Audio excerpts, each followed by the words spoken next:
Bonjour et bienvenue dans ce tutoriel pour Word 2010. Nous allons voir aujourd'hui comment mettre en forme du texte dans Word 2010. Nous avons dans l'onglet Accueil le groupe Police qui va nous permettre de faire plusieurs mises en forme. Je sélectionne le texte.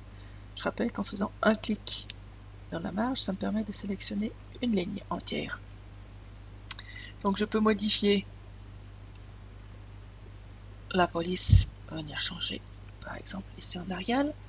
Je peux venir choisir ma taille de police ou alors l'agrandir avec le A grand ou la réduire avec le A petit. J'ai d'autres options encore avec le AA.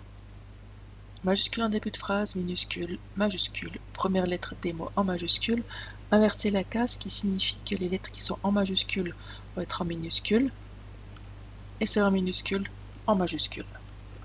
Je vais utiliser cette fonction. Voilà. Je peux mettre le texte en gras, en italique, je peux le souligner. On voit en fait que j'ai différentes possibilités de soulignement. Voilà, je reprends le très simple. Et puis, je peux aussi choisir la couleur. Je vais la mettre en automatique. J'ai l'option barrer mon texte.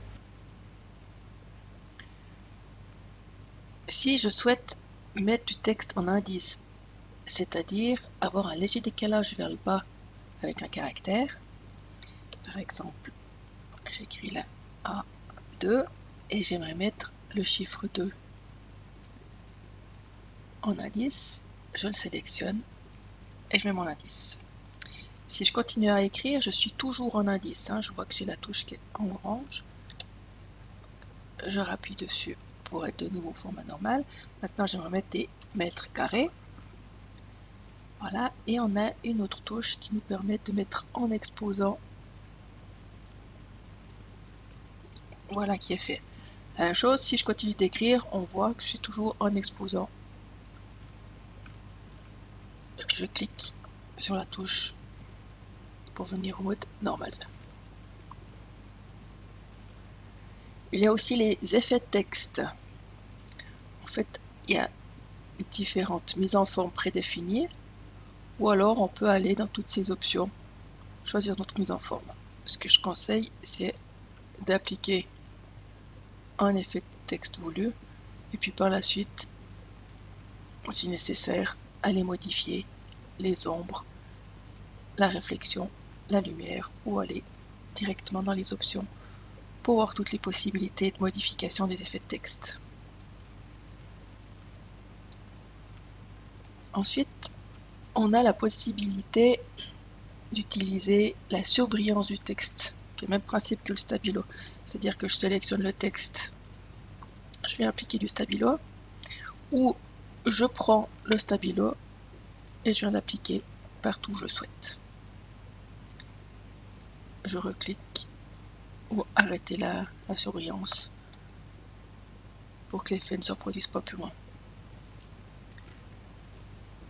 Ensuite, j'ai la couleur de police. Je sélectionne mon texte ici pour venir lui mettre une nouvelle couleur. Voilà.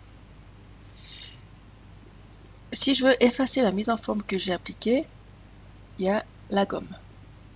Effacer la mise en forme.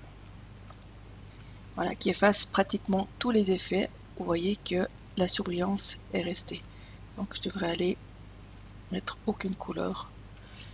Idem pour d'autres effets de texte, comme le fait d'avoir utilisé le changement de casse.